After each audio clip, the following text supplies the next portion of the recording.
La vie vous a abandonné, rien ne vous marche, vous échouez presque à tout.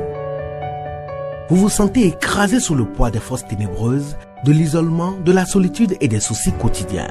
Vous n'avez pas la paix et la tranquillité. Vous avez besoin d'accompagnement pour atténuer vos souffrances, pour développer la force et la puissance qui vous habitent. Suivez tous les matins Maître Maouyan Justin Dongbaoundé, grand initié aux lois et secrets de la vie. Avec Maître Maouyan Justin Dongbaoundé, vous allez abandonner vos solutions individualistes, source de vos malheurs et de vos errements. Vous allez découvrir la pensée métaphysique, seul gage de notre sortie collective du gouffre. Vous allez retrouver le chemin du mieux-être et de la joie de vivre. Message du Maître, un espace commun aux bâtisseurs d'une vie heureuse sur la terre. Mesdames et messieurs, hommes et femmes qui peuplent la terre, mes frères et mes sœurs, bâtisseurs de tous horizons, en vos différents grades, degrés et qualités. Je voudrais prendre ici la parole pour exprimer à chacun et à tous ma profonde et sincère reconnaissance pour vos soutiens de tous les instants. Je voudrais, pour le compte de cette 10e saison, poursuivre avec vous le voyage qui nous conduit au cœur des systèmes de croyances existants dans le monde, pour vous aider à découvrir, d'une part, ce qui se cache derrière ce que vous croyez comprendre de ce que l'on vous dit. Vous aider à découvrir, d'autre part, les effets directs de ces systèmes de croyances sur la vie des hommes et l'avenir des sociétés humaines, celle de l'Afrique contemporaine en particulier. Dans mon message de ce jour, nous allons découvrir encore un peu plus la vie et l'œuvre de Galilée avant sa condamnation par l'inquisition religieuse. Permettre à d'autres concitoyens d'ici et d'ailleurs de connaître Galilée, ne serait-ce que partiellement, est le plus grand hommage que nous pouvons lui rendre ici. Nous savons déjà qu'il a passé 79 ans de son vivant avant de rendre l'âme le 8 janvier 1642. Dans sa tendre enfance, il a été confié pendant 2 ans à un prêtre du voisinage de ses parents au moment de leur départ pour Florence. Au couvent de Santa Maria de Valobronza, il reçoit une éducation religieuse. Il n'a pas poursuivi sa carrière ecclésiastique très longtemps au noviciat parce que son père l'a ramené à Florence en 1579, profitant d'une maladie des yeux qui l'agaçait. À l'université de Pise, où il a été inscrit en médecine, en mémoire de ses glorieux ancêtres, il n'a pas fait montre d'intérêt particulier qu'on attendait de lui. Il s'était plutôt intéressé, dès 1583, aux mathématiques, en s'attachant à Ostilio Ricci, un ami de la famille, élève lui-même de Tartaglia, et à l'âge de 19 ans, Galilée découvre la mécanique galiléenne, une nouvelle science qui affirme que la période d'un pendule ne dépend pas de sa masse, mais de sa longueur. Et il énonce comme suit la loi sur les périodes, loi que je vous répète ici.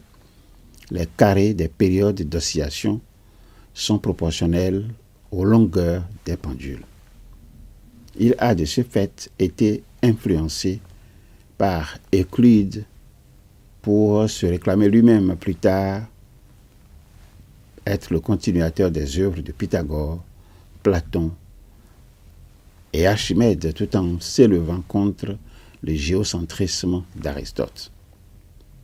Il a combattu de façon féroce le professorat de son temps, tout en élaborant plusieurs théorèmes relatifs au centre de gravité des solides. Le voilà en 1586 avec la balance hydrostatique d'Archimède qu'il a inventée. Il invente aussi le pulsomètre, un appareil qui indique directement, sans calcul, la fréquence des pulsations cardiaques et fournit, donc cet appareil fournit un étalon de temps qui n'existait pas à l'époque. Il a été vite remarqué par le cénacle du cardinal Del Monte, qui l'a invité en 1588 par le biais de l'Académie florentine à présenter 2 leçons à la fois sur la forme, le lieu et la dimension de l'enfer de Dante. Voilà ce que nous savions déjà de sa vie et de son œuvre. Nous allons poursuivre aujourd'hui en découvrant un autre aspect de cela. Parallèlement à ses activités ainsi diversifiées, il cherche vainement un emploi de professeur de géométrie ou de mathématiques dans une université. La mort de son père, tombé gravement malade en 1589, rend cette quête cruciale car il doit désormais subvenir seul aux besoins de sa famille. Rappelez-vous qu'il est issu d'une famille de 7 enfants. Il cherche alors à rencontrer, entre autres, les grands personnages avec lesquels il correspondait déjà, notamment le père jésuite Christophorus Clavius, sommité des mathématiques au collège pontifical. Il obtient aussi l'aide du mathématicien Guidobaldo del Monte.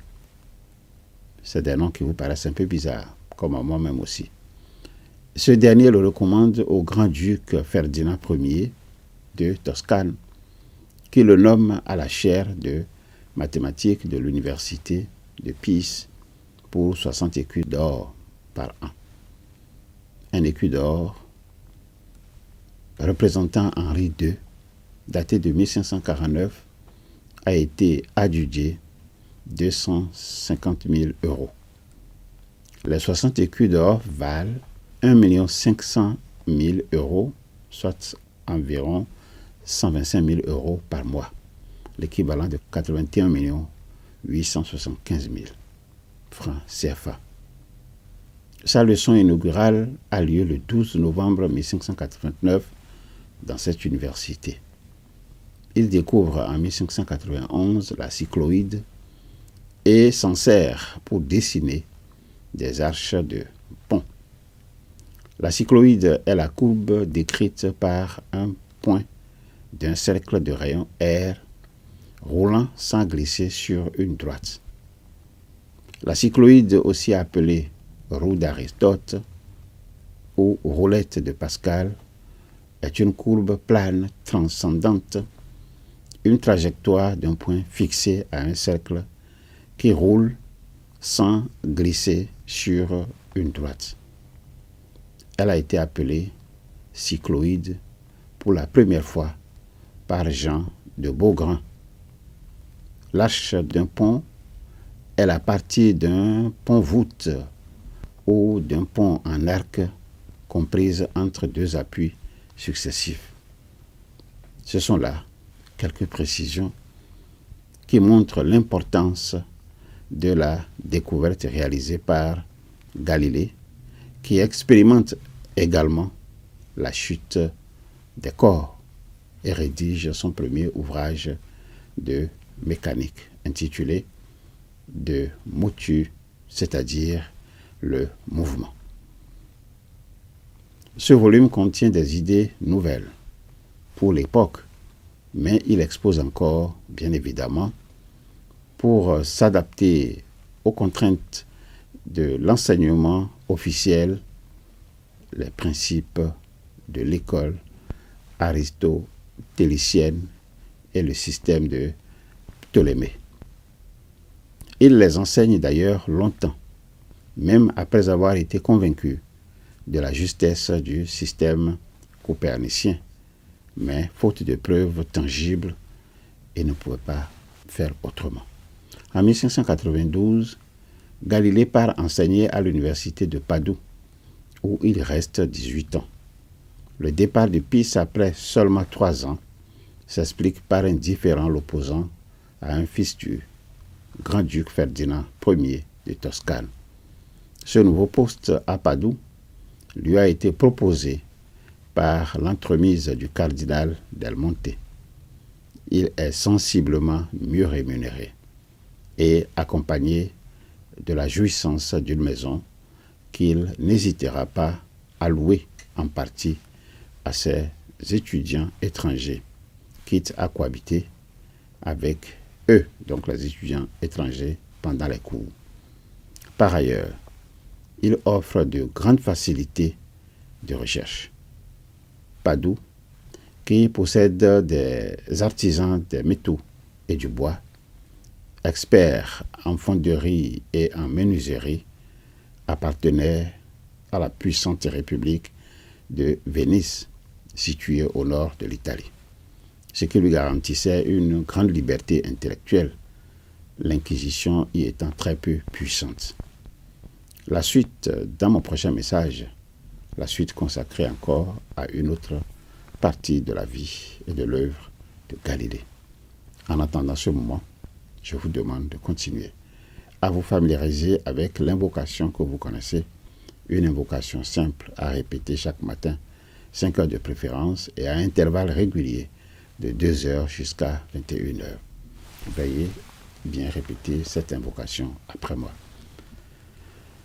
Au commencement était la pensée. Au commencement était la pensée. La pensée se manifesta sous la forme d'idées.